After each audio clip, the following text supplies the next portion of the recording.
आज का जो मेरा विषय है वो ये है कि शिकारी से बचे। और इसलिए कुलुसियों की पत्री उसका 2 अध्याय का 8 वचन या इस प्रकार लिखा है, अतः जैसे तुमने मसीह यीशु को प्रभु करके ग्रहण कर लिया है वैसे उसी में चलते रहो और उसी में जड़ पकड़ते और बढ़ते जाओ, और जैसे तुम सिखाए गए वैसे ही दृढ़ होते जाओ और अधिक धन्यवाद करते रहो। 8 वचन में चौकस रहो कि कोई तुम्हें उस तत्व ज्ञान के व्यर्थ धोखे के द्वारा अपना अहेर ना बना ले, जो मनुष्य की परंपराओं और संसार की आदि शिक्षा के अनुसार तो है पर मसीह के अनुसार नहीं। हालेलुया। 8 वचन में लिखा हुआ है, चौकस रहो कि कोई तुम्हें उस तत्व ज्ञान और धोखे के द्वारा अपना अहेर ना बना ले। अहेर मतलब आहार बनाना, आहार से अहेर शब्द आया है, शिकार बनाना। आप जानते हैं कि जानवर एक दूसरे को मार के खाते हैं, शिकार बनाते हैं, और कई लोग भी लोगों को अपना शिकार बनाते हैं। तो यहाँ पर पौलुस प्रेरित कुलुसियों की पत्री के अंदर आपको मुझे एक सावधानी बरतने के लिए कह रहा है, और मेरा जैसा शीर्षक है आज, शिकारी से बचे। यानी कि कोई तुम्हें शिकार ना बना ले, अहेर ना बना ले। और इसीलिए मैं पहले आपके सामने रखूंगा 3 बातें कि कौन लोग शिकार बनते हैं, और उसके बाद फिर आपके सामने कुछ बातों को रखूंगा, 7 बातों को जो समय मेरे पास है उसमें, कि हम किन बातों के शिकार बन सकते हैं। अगर कुलुसियों की पत्री पढ़े अभी हमने, और नीति वचन की पुस्तक को यदि हम पढ़ें और उसके 6 अध्याय के 5 वचन को पढ़ते हैं तो वहां पर इस प्रकार लिखा हुआ है, क्या कहता है, और अपने आप को हिरणी के समान शिकारी के हाथ से और चिड़िया के समान चिड़ी मार के हाथ से छुड़ा ले। चिड़िया के समान चिड़ी मार के हाथ से छुड़ा ले। इसका मतलब वचन आपको और मुझे एक चीज कहता है कि आपको और मुझे शिकारी होने से बचने की जरूरत है। और यहाँ पर जो मैंने आपके सामने बताया अभी कि मैं 3 बातें बता रहा हूँ कि कौन लोग शिकार बनते हैं। नीति वचन की पुस्तक और उसका पहला अध्याय, अगर उसके 32 वचन को यदि हम पढ़ते हैं तो वहां पर लिखा हुआ है, क्योंकि भोले लोगों का भटक जाना और उनके घात किए जाने का कारण होगा। भोले लोग, जो लोग भोले हैं वो घात किए जाते हैं और उनका भटक जाना स्वाभाविक है। इसका मतलब ये कि जो भोले लोग हैं वो शिकार बन जाते हैं। और इसीलिए आज जो मैंने आपके सामने जो शीर्षक रखा है, शिकारी से बचे। इस संसार के अंदर हमारा सबसे बड़ा शिकारी है शैतान, और शैतान अपना शिकार हमें बना लेता है और उसके लिए कई प्रकार के माध्यम इस्तेमाल करता है। और उसमें वो माध्यम धन भी हो सकता है, वो माध्यम इंसान भी हो सकते हैं, और वो माध्यम स्त्री या पुरुष भी हो सकता है, या लोगों के द्वारा चली गई चाल भी हो सकती है, कुछ भी हो सकता है जिसके द्वारा शिकारी हमें अपना शिकार बना लेता है। और शिकारी का एक ही उद्देश्य है, यानी शैतान का एक ही उद्देश्य है कि हमारे आत्मिक अस्तित्व को नष्ट कर दे। हमारे आत्मिक अस्तित्व को नष्ट करने के लिए शैतान शिकारी बनाता है। और इसीलिए प्रियो, पिछले दिनों एक भाई, जब मैं उस समय बाइबल कॉलेज के अंदर था, और उस समय एक नौजवान जो वहां पर ट्रेनिंग की और वो सेवकाई के अंदर आ रहा था और जो वापस अपने घर जा रहा था, और वो एक संगीत टीचर बन करके जा रहा था, तब मैंने उसको एक बात कही थी, लिख करके दी थी। और पिछले दिनों जब उससे मेरी बातचीत हुई तो उसने कहा कि आपने जो कोटेशन लिख के दिया था वो आज भी मेरे पास में है। और मैंने उसको एक कोटेशन लिख के दिया था कि तुम्हें अपने आत्मिक अस्तित्व को बचाए रखने के लिए भारी संघर्ष करना पड़ेगा। मेरे प्रियो, आज संसार के अंदर एक आत्मिक लोगों के लिए एक सबसे बड़ी समस्या यह है कि आपको और मुझे अपने आत्मिक जीवन को बचाए रखने के लिए भारी संघर्ष करना पड़ता है, अपने आप को बचाए रखना पड़ता है। और ये बहुत ही जरूरी है, क्योंकि अगर हम ना बचे तो हमारा आत्मिक अस्तित्व नष्ट हो सकता है। और जो हमारा जो मिशन है और जिस बुलाहट से प्रभु ने आपको और मुझको बुलाया है, उससे हम भटक सकते हैं। और इसीलिए मैंने आपके सामने बताया, पहले लोग जो बनते हैं वो भोले लोग शिकार बनते हैं, दूसरा जो है वो निर्बुद्धि लोग शिकार बनते हैं। और मुझे उपेंद्र भाई बोल रहे थे जवानों के लिए कुछ आप रखें ऐसा, ताकि जवानों को, और मैं आज जवानों को ही ध्यान में रख करके इन बातों को रखना चाह रहा हूं। अगर नीति वचन की पुस्तक और उसके 7 अध्याय के 7 वचन से हम पढ़ें तो वहां पर लिखा हुआ है, मैंने एक दिन अपनी खिड़की से अर्थात अपने झरोखे से झांका, तब मैंने भोले लोगों में से एक निर्बुद्धि जवान को देखा। नीति वचन की पुस्तक का लेखक कहता है कि मैंने एक निर्बुद्धि जवान को देखा। और उसके बाद के वृत्तांत को यदि पढ़े हैं तो हम पढ़ेंगे किस प्रकार से एक स्त्री उसको मिलती है और वो स्त्री उसको किस तरीके से अपने जाल में फंसा लेती है। तो मैंने आपको बताया कि शिकार कौन बनते हैं। शिकार वो बनते हैं जो भोले हैं और दूसरी चीज जो निर्बुद्धि है, और ये निर्बुद्धि जवान। और इसीलिए बाइबल हमें कहती है कि हम बुद्धिमान बने, निर्बुद्धि नहीं हो, हम बुद्धिमान बने। और आत्मिक लोगों को परमेश्वर का वचन एक कार्य जो करता है, और वो है कि आपको तो मुझे वचन बुद्धिमान बना देता है, और इसीलिए वचन से लिपटे रहने की जरूरत है आपको और मुझे। तीसरे जो मैं आपके सामने रखना चाहता हूं वो है अज्ञानी लोग। निर्बुद्धि अलग है, अज्ञानी लोग अलग है। अज्ञानी से मतलब यह कि जो ज्ञान नहीं रखते हैं। निर्बुद्धि वो जो अपनी बुद्धि का इस्तेमाल नहीं कर रहे हैं। अज्ञानी वो जो ज्ञान से वास्ता नहीं रख रहे हैं, ज्ञान नहीं रखते हैं। और मेरे प्रियो, परमेश्वर के वचन को पढ़ने वाले लोग इस बात को जानते हैं कि वो हर चीज का ज्ञान रखते हैं, क्योंकि वचन हमें हर चीज का ज्ञान दे देता। ऐसा कोई क्षेत्र नहीं बचा है जिसके विषय में बाइबल बात नहीं करती है। बाइबल हर विषय में बात करती है। और इसलिए जो बाइबल को पढ़ते हैं, बाइबल पर मनन करते हैं, जो बाइबल के साथ अपने आप को रात दिन चलने की कोशिश करते हैं, वो हर विषय में पारंगत हो जाते हैं। और इसलिए मेरे प्रियो, मैंने आपके सामने इस चीज को रखा है कि शिकार कौन बनते हैं। जैसा मेरा शीर्षक है, शिकारी से बचे। तो शिकारी बनते हैं भोले लोग, शिकारी बनते हैं निर्बुद्धि लोग, शिकार बनते हैं अज्ञानी लोग। और इसलिए आपको और मुझे इस चीज को समझने की जरूरत है कि जब हम एक मसीह नौजवान है, एक मसीह विश्वासी है, तो आपको और मुझे इस चीज को समझने की जरूरत है कि हम शिकारी से बचें। और इसीलिए हम पढ़ते हैं पहला पत्रस 5 अध्याय उसके 8 वचन के अंदर कि आप तुम्हारा गरजने वाला विरोधी शैतान गरजने वाले सिंह नाई इस खोज में रहता है कि किसको फाड़ खाए। वो फाड़ने के लिए तैयार बैठा है। अगर आपने मौका दिया तो तुरंत फाड़ेगा। अगर आपने शेर को शिकार करते हुए देखा है तो आप देखेंगे कि शेर वहां पर रहते हैं जहां पर घास होती है, और कम से कम 3-3 फीट की, 2.5-3 फीट की घास जहां पर होती है, वहां पर टाइगर शिकार करने के लिए उनके लिए आसान रहती है। वो घास में छुप करके घात लगा करके बैठ रहते हैं, और घात लगा करके वो अपने शिकार के ऊपर जाकर झपटते हैं। और यही चीज यहाँ पर बताया गया कि तुम शिकारी से बचो। हमारा शिकारी हमारा विरोधी शैतान है, और इसलिए आपको मुझे बचने की जरूरत है। चलिए अब अपने मूल संदेश की ओर आना चाहता हूं। कौन सी बातें जिनसे हमको बचने की जरूरत है।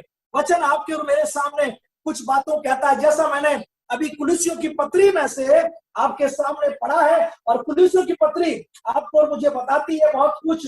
और इसलिए कुलुस्सियों की पत्री 2 अध्याय के 8 वचन के अंदर पहली चीज जो हमें मिलती है वो है तत्व ज्ञान।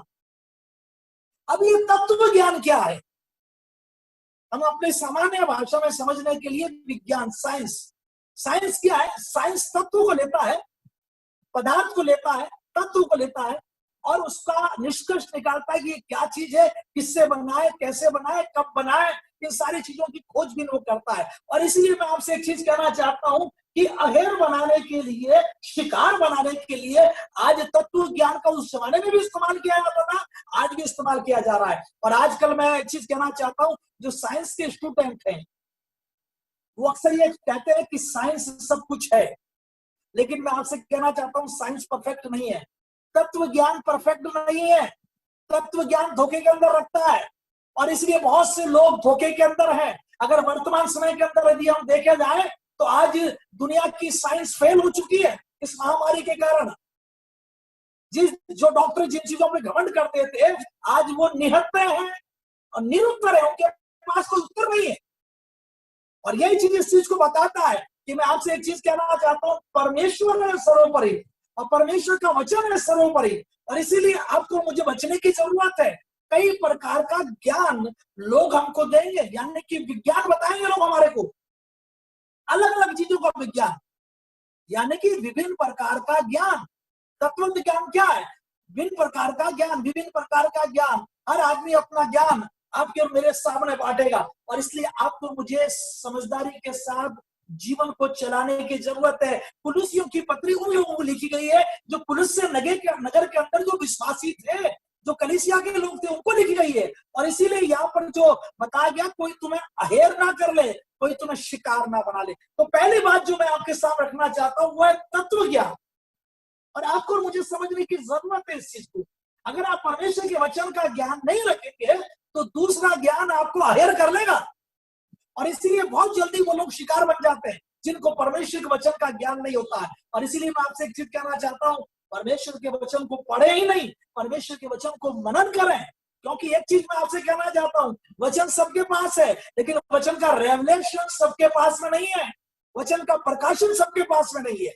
और इसीलिए जरूरत इस बात की है कि हम वचन के गूढ़ रहस्यों को समझें।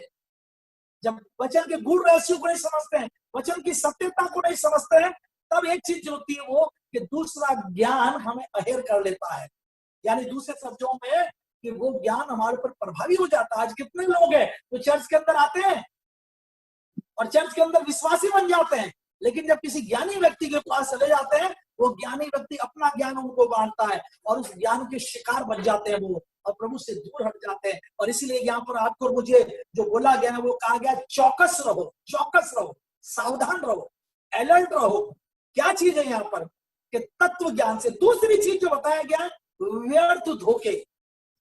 वचन को जब पढ़ते हैं तो यहाँ पर जो बताया गया व्यर्थ धोखे। मैं आपसे एक चीज कहना चाहता हूं, इस संसार के अंदर धोखे बहुत हैं और व्यर्थ के धोखे बहुत है। और आप और हम जानते हैं किस प्रकार से आज धोखेबाजी की जा रही है। और जैसे अभी हमने नीति वचन की पुस्तक के अंदर पढ़ा कि वो निर्बुद्धि जवान धोखे में फंस गया। एक धूर्त स्त्री का वहां पर जिक्र किया गया है, और उस धूर्त स्त्री ने अपनी चापलूसी भरी बातें उससे कही और वो उसका शिकार बन गया।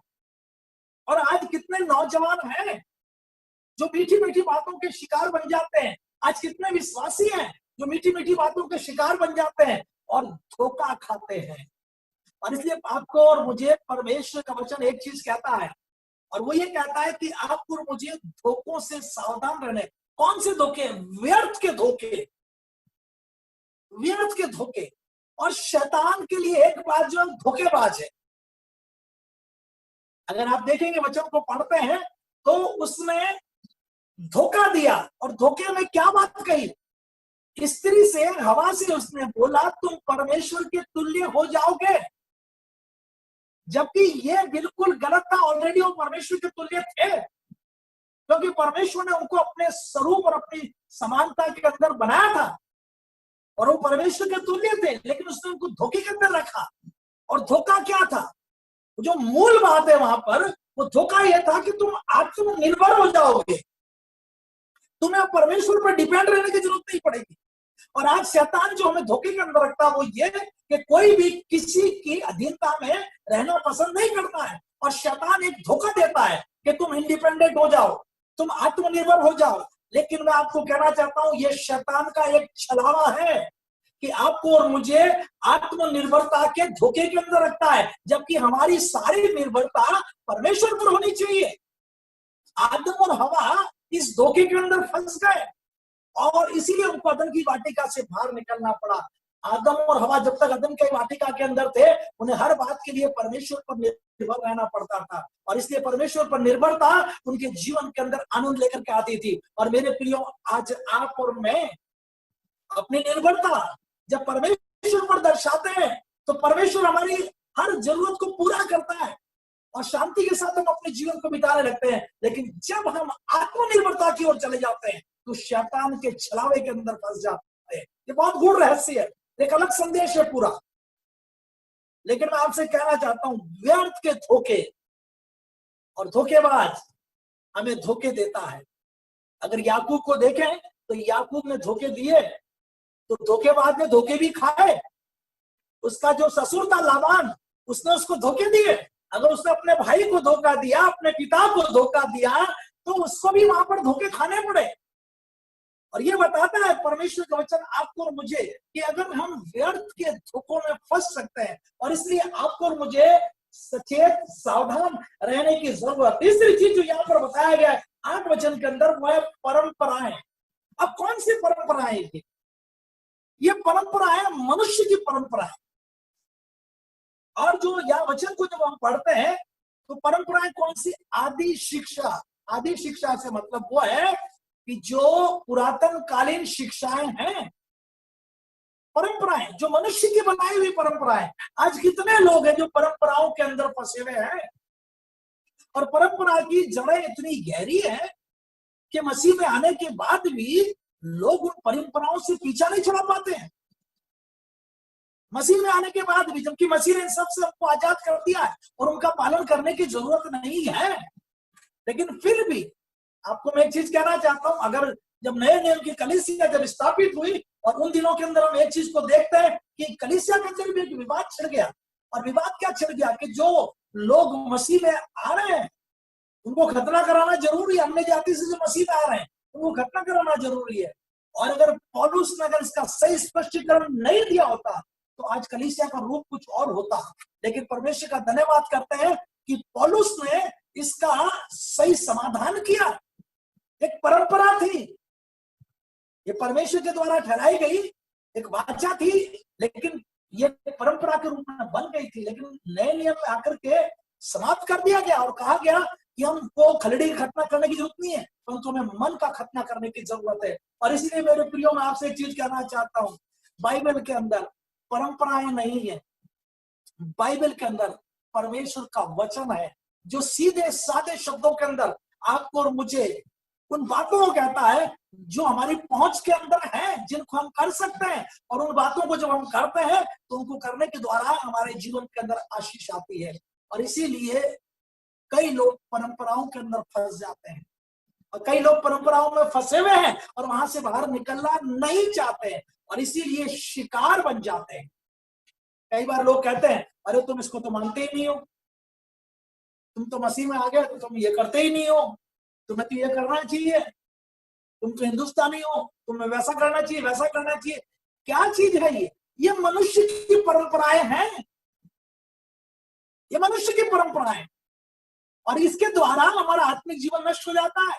और परमेश्वर के साथ जब संबंध रखते हैं तो पवित्र आत्मा हमारी अगुवाई करता है, वचन में से हमको बताता है, और जो पालन करना है उनको हम पालन करते हैं तो प्रभु की आशीषों को हम जीवन के अंदर प्राप्त करते हैं। 16 वचन को पढ़ेंगे, अगर कुलिसियों की पत्री 2 अध्याय तो इसके 16 वचन को पढ़ेंगे तो वहां पर एक चीज और वो कहता है, और 16 वचन के में कहता है इसलिए खान पान, खाने और पीने। अब ये जो खान पान जो है हमारा, और ये भी जो हमें शिकार बना लेता है, ये भी जो हमें शिकार बना लेता है। एक व्यक्ति ने पिछले दिनों मेरा संदेश सुनकर के मुझे फोन किया और पहले वो बातें करता रहा और उसके बाद मुझे कहने लगा सर मुझे एक चीज बताइए कि आप मांस क्यों खाते हैं,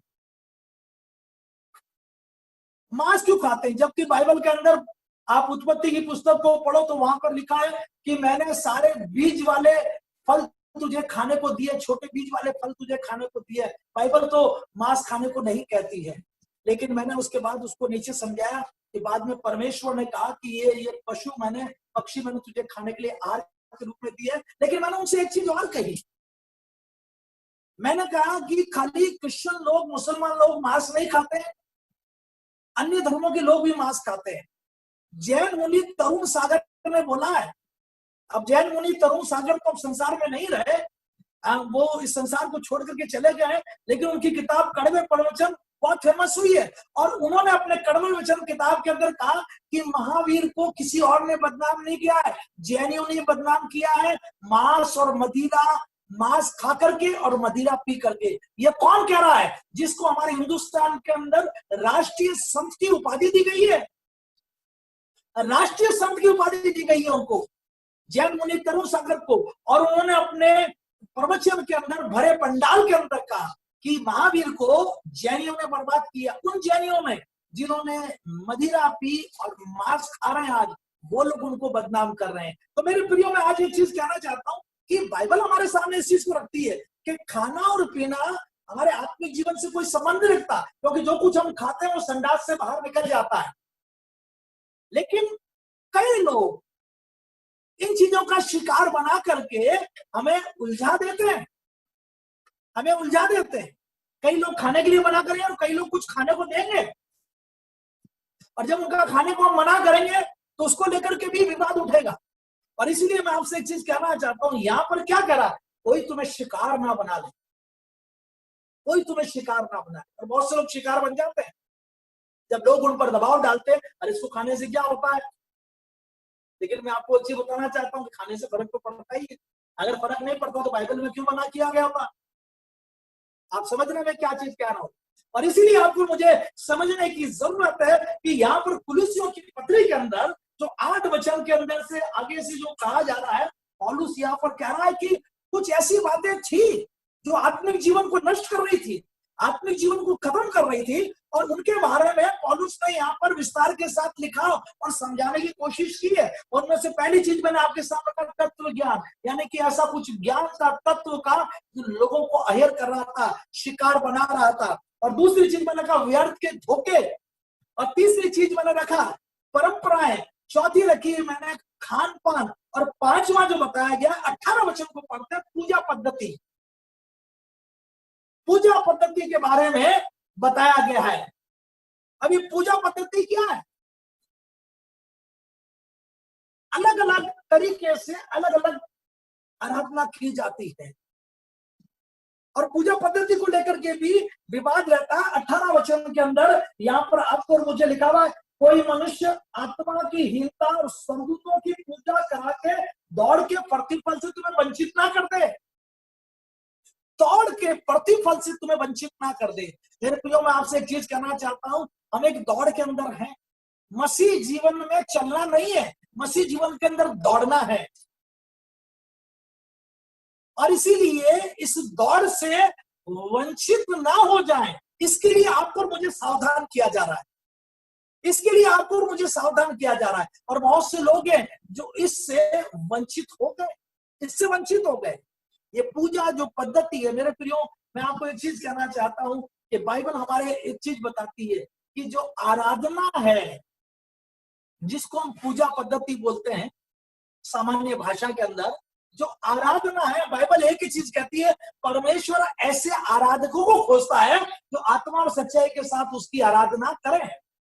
आत्मा और सच्चाई के साथ। अब आत्मा और सच्चाई के साथ क्या है? किसी प्रकार का कोई आडंबर नहीं होना चाहिए, किसी प्रकार का कोई आडंबर नहीं होना चाहिए।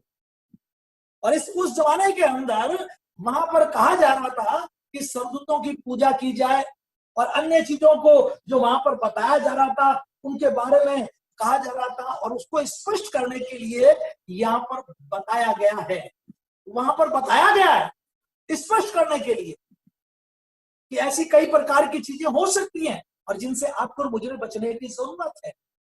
चर्च के अंदर भी कई जगहों पर अलग अलग चीजें कही जाती हैं, लेकिन मेरे प्रियो, मैं आपसे कहना चाहता हूं कि आपको और मुझे समझने की जरूरत है कि आप और मैं इस चीज को समझें। एक अंतिम बात बताना चाहता हूं मैं आपको, और वो है शारीरिक समझ।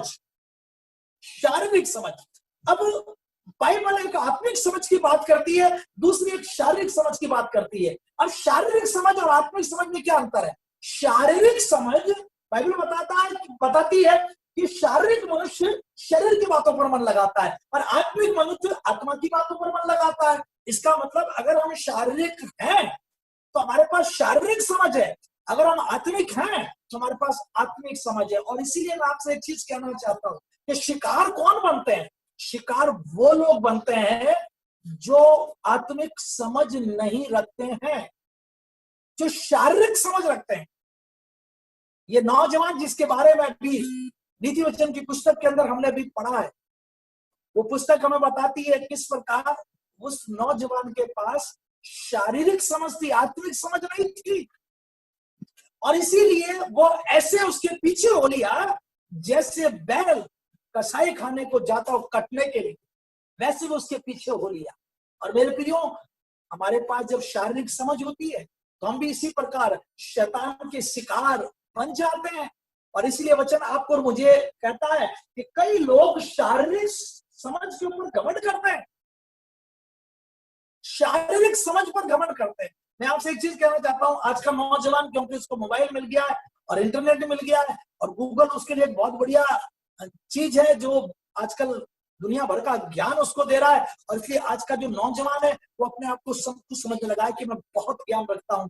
लेकिन मेरे प्रियो, मैं आपसे एक चीज कहना चाहता हूं, ये ज्ञान व्यर्थ है। अगर आपके पास आत्मिक समझ नहीं है तो ये ज्ञान आपको एक दिन ऐसे मार्ग पे लेके जाएगा जिसके बाइबल नीतियों की पुस्तक में लिखा है, ऐसा मार्ग तो मनुष्य को ठीक जान पड़ता है परंतु उसके अंत में उसे मृत्यु ही मिलती है। शारीरिक ज्ञान, सांसारिक ज्ञान और शैतानिक ज्ञान, जैसा मैंने अभी आपको बताया, ये सब जो है हमें शिकार बनाने के लिए है। और इसलिए शरीर का ज्ञान भी, संसार का ज्ञान भी और शैतान का ज्ञान भी। एक भाई मेरे से आकर के मिला था, और जो अघोरी तांत्रिक होते हैं, जो रात को जाकर के शमशान में जाकर के ये विद्या करते हैं और विद्या के द्वारा ज्ञान प्राप्त करते हैं और उसके बाद उससे आत्माओं को वश में करके अपना काम करते हैं, वो एक नौजवान मेरे से आकर के मिला और मुझे कहने लगा, सर मुझे बचा लो। और उसने फिर मुझे सारी चीजों को बताया कि मैंने इसी तरीके से जाकर के शमशानों में जाकर के कई रात काली करी और मैंने ज्ञान प्राप्त किया और अब ये चीजें मेरे पीछे पड़ गई है और आप मुझे बचा लो। आप बचा सकते हो। मेरे प्रियो, मैं आपसे क्या कहना चाहता हूं, संसारिक, शैतानिक और शारीरिक ज्ञान ये आदमी को शिकार बना देती है। और इसीलिए जो परमेश्वर का जो आत्मिक ज्ञान है वचन का, वो आपको और मुझे लेने की जरूरत है। जब आत्मिक समझ हम रखते हैं तो आत्मिक ज्ञान को भी हम प्राप्त करते हैं। और इसीलिए मैंने आपके सामने इन 6 बातों को रखा है। जैसा कि मेरा विषय है शिकारी से बचे, और वचन कहता है कुलुस्सियों 2:8, कोई तुम्हें शिकार ना बना ले, कोई तुम्हें अहेर ना कर ले, वश में ना कर ले, शिकार ना बना ले। और मैंने 6 बातें आपके सामने रखी है। पहला रखा है तत्व ज्ञान, विभिन्न प्रकार का ज्ञान। दूसरी व्यर्थ के धोखे, तीसरी परंपराएं, चौथा है खान पान, और 5वां है पूजा पद्धति, और 6ठा है शारीरिक ज्ञान, शारीरिक समझ। और मैं विश्वास करता हूं कि आज जो बातें मैंने आपके सामने रखी है उसके द्वारा परमेश्वर ने आपको आशीष दी है। और मेरे प्रियो, आपको मुझे एक ही चीज को ध्यान रखना है कि हम आत्मिक हैं। और जैसा मैंने वचन के अंदर अभी पढ़ा और लिखा, कोई तुम्हें दौड़ से वंचित ना कर ले। अब मसीह जीवन में दौड़ना है, चल करके मसीह जीवन में हम मसीहत को प्राप्त नहीं कर सकते। और इसीलिए मसीह जीवन के अंदर दौड़ शब्द का ही इस्तेमाल किया गया है। और हम दौड़ना है हमें, और इन फालतू चीजों के अंदर हमको नहीं उलझना है। और फालतू चीजों में उलझने का मतलब यह है कि हम शिकार बन गए।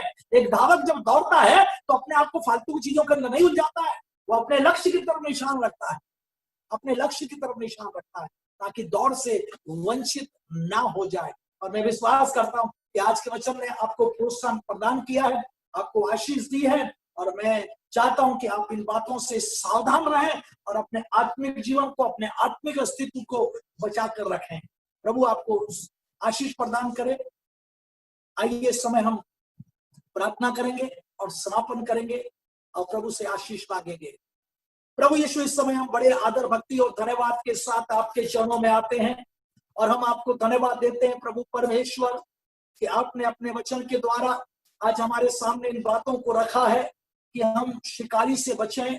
ओ प्रभु परमेश्वर, सचमुच आपने प्रभु अपने वचन में पहले से हमें इन बातों के प्रति सचेत कर रखा है कि हम सावधान रहें। लेकिन आज फिर आपने हमें स्मरण दिलाया और पवित्र आत्मा ने हमें समझाया कि वो कौन सी बातें हैं जिनके द्वारा हम अपने आप को बचा सकते हैं। प्रभु यीशु, आज जितने भी लोगों ने आज ये सहभागिता प्राप्त की है, मैं उन सभी के लिए आपसे विनती और प्रार्थना करता हूँ। आज का वचन बहुतों के हृदय में बस जाए प्रभु जी, और बहुत से जवानों को और बहुत से विश्वासियों को प्रोत्साहन प्रदान करे और वो अपने जीवन के प्रति सचेत हो और आत्मिक दौड़ में बराबर बने रहें। ऐसा ना हो कि शैतान उनको वंचित कर दे। प्रभु जी, अगर कोई ढीला पड़ गया है इस दौड़ के अंदर तो मैं प्रार्थना विनती करता हूं कि आज वो फिर से प्रभु जी सचेत हो जाए और प्रभु परमेश्वर आपके साथ फिर से चलने के लिए प्रभु अपने आप को समर्पित कर दे।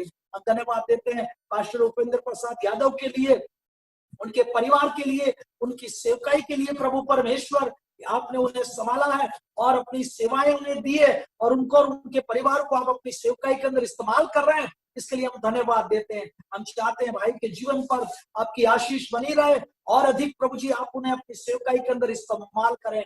इन दिनों में प्रभु जी इस माध्यम से आप अपने वचन को प्रभु लोगों तक पहुंचा रहे हैं, इसलिए भी हम धन्यवाद देते हैं। हम चाहते हैं प्रभु परमेश्वर, जब तक ये बीमारी टल नहीं जाती है तब तक प्रभु जी हम चाहते हैं कि आपकी महिमा का कार्य निरंतर बना रहे और प्रभु परमेश्वर आपका वचन और अधिक फैलता चला जाए। हम प्रार्थना विनती करते हैं इस महामारी के लिए भी प्रभु जी, हम विनती करते हैं प्रभु परमेश्वर, आप ही इस महामारी को नष्ट कर सकते हैं, क्योंकि प्रभु परमेश्वर आप ही हाथ बढ़ाएं और आप ही प्रभु जी इसको यहाँ से हटा दें प्रभु जी, क्योंकि आपका वचन कहता है जिसे परमेश्वर ने टेढ़ा किया उसे कौन सीधा कर सकता है।